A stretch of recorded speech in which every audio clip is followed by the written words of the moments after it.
Pagi, Prof. Pagi-pagi.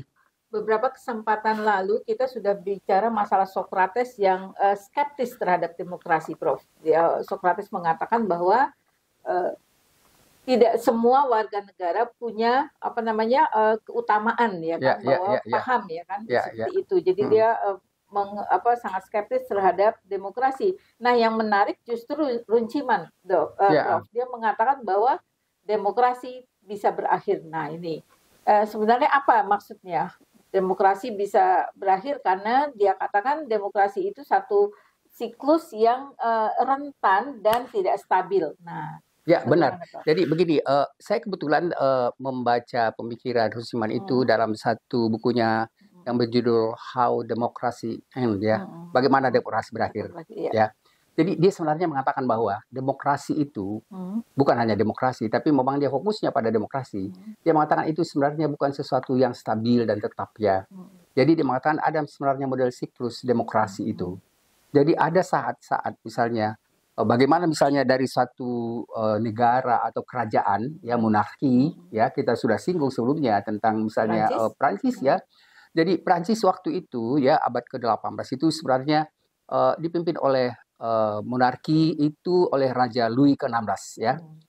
Louis ke-16 ini sebenarnya itu masa yang paling rendah ya harapan masyarakat terhadap pemerintahannya dia karena ada kemiskinan, ada kesenjangan yang sangat menjorok antara misalnya kelompok atas, apalagi keluarga raja itu dengan masyarakat yang mereka merasakan kesulitan sekali untuk bisa menghidupi diri sendiri. Betul, Hampir pajak sama dengan kita ya, demikian pajak yang besar, ya. begitu besar ya. Betul, ya. Jadi akhirnya memang itu mulai menjadi tidak percaya pada monarki dan kemudian mulai muncul upaya untuk bagaimana misalnya mereka bisa melakukan perlawanan. Jadi yang pertama, kalau kita lihat misalnya kan itu muncul apa yang disebut dengan revolusi Prancis ya. Revolusi Prancis itu sampai akhirnya kan sampai mereka akhirnya menggulotin ya memotong kepala dari raja itu ya Louis XVI itu dan kemudian ya setelah mereka memotong itu sebenarnya terjadi perubahan yang radikal dari monarki ke demokrasi ya. Jadi itu jelas sekali sebenarnya contoh yang kita berikan itu. Jadi perubahan yang sangat radikal antara apa yang tadi sebelumnya dalam cukup lama misalnya Prancis itu dikuasai oleh raja-raja ya. Kemudian akhirnya dengan adanya kejadian itu maka perubahan terjadi dari monarki ke demokrasi. Dan cita-cita demokrasi Prancis ini sebenarnya terlihat dan sangat-sangat ideal. Sebenarnya ketika mereka mengatakan tentang liberté, egalite, dan fraternité ya.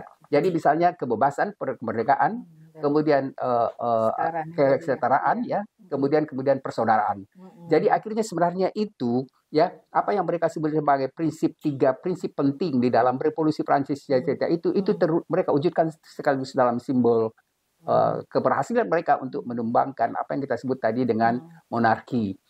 Jadi sekarang kelihatan jelas, misalnya dalam pemikiran yang kemukakan tadi oleh Rusia itu bahwa dia sebenarnya mengatakan bahwa memang tidak ada sebenarnya dari yang kita katakan misalnya demokrasi. Sekarang kadang-kadang kita mulai berpikir bahwa demokrasi kita ini sekarang sebenarnya kan selalu dikatakan dalam ancaman, ya. Betul. Jadi ancaman besar dan itu sebenarnya yang selalu dikemukakan bagaimana akhirnya supaya misalnya masyarakat ya dan terutama sekali Anda lihat misalnya kita lihat misalnya dari guru besar dari hampir 100 lebih perguruan tinggi bersama dosen dan mahasiswanya kemudian juga misalnya lebih 200 jenderal polisi dan militer dan begitu banyak misalnya upaya untuk yang lain mengatakan bahwa sekarang demokrasi kita itu di dalam ancaman yang luar biasa. Jadi sekarang kalau misalnya kita sebelumnya, walaupun memang ada juga, kita kan pernah demokrasi terpimpin. Ada misalnya demokrasi yang dan sekarang parlementer, sekarang misalnya demokrasi Pancasila.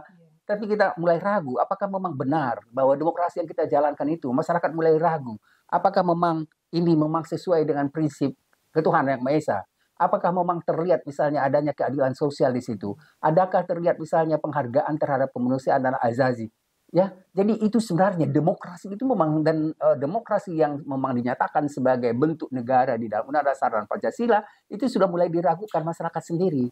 Jadi ada upaya untuk mengubah itu. Tapi apakah kita bisa melihat kan Prof, yang masalah itu sistem demokrasinya atau yang menjalankan demokrasinya? Sebenarnya berbeda. yang lebih berat itu pada yang menjalankan demokrasinya. Betul. Ya. Iya. Jadi sekarang makanya orang mengatakan, kalaupun misalnya sekarang kita lihat misalnya ada upaya untuk misalnya ada untuk hak angket, dan bukan hanya hak angket itu, tapi juga masyarakat selalu sebenarnya mengharapkan, ya saya juga katakan sebaiknya sebenarnya yang paling baik dan paling baik bukan hanya untuk rakyat, tapi untuk Jokowi dan keluarganya. Sebenarnya memang saya pikir tidak ada lebih daripada mengundurkan diri dengan sukarela. Itu yang bermartabat ya. Iya. Tapi kalau tidak, alternatifnya mulai ya dicari yang lain. Jangan ada pengadilan rakyat, Prof. Itu sebenarnya. Jadi dikhawatirkan ya. Yang dikhawatirkan nggak itu yang disebut nanti misalnya perbedaan antara apa yang disebut dengan pengadilan rakyat dengan apa yang disebut dengan civil disobedience ya. Jadi civil perlawanan rakyat yang masih secara damai lah ya, tanpa kekerasan. Dan sekarang itu berjalan ya. Jadi kan kita lihat misalnya begitu luar biasa yang mengikuti demonstrasi ya dengan berbagai macam tuntutan, belum terjadi kekerasan. Tapi bisa-bisa kalau salah penanganan itu bisa berubah menjadi misalnya demokrasi itu berubah menjadi anarki ya, kekerasan.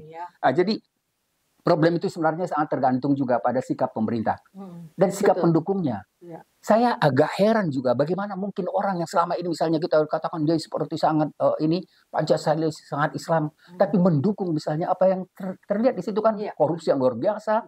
Ya, kemudian misalnya tidak pengarahan pada demokrasi itu juga tetap mereka misalnya mendukung itu. Dia profesor hukum misalnya, tapi mencoba untuk misalnya bisa membenarkan yang tidak benar. Beda sekali dengan apa yang kita jelaskan pada kuliah pertama tentang Socrates yang tidak mau dibela walaupun dia misalnya dijatuhkan mati, tidak mau dibela karena dia mengatakan kalau saya menyatakan itu benar, itu tidak perlu dibela. Ya? Sebuah kewajiban. Sebuah kewajiban. Dia bilang dia kewajiban saya untuk bisa tetap berdiri tegak dengan ancaman apapun pada kebenaran itu.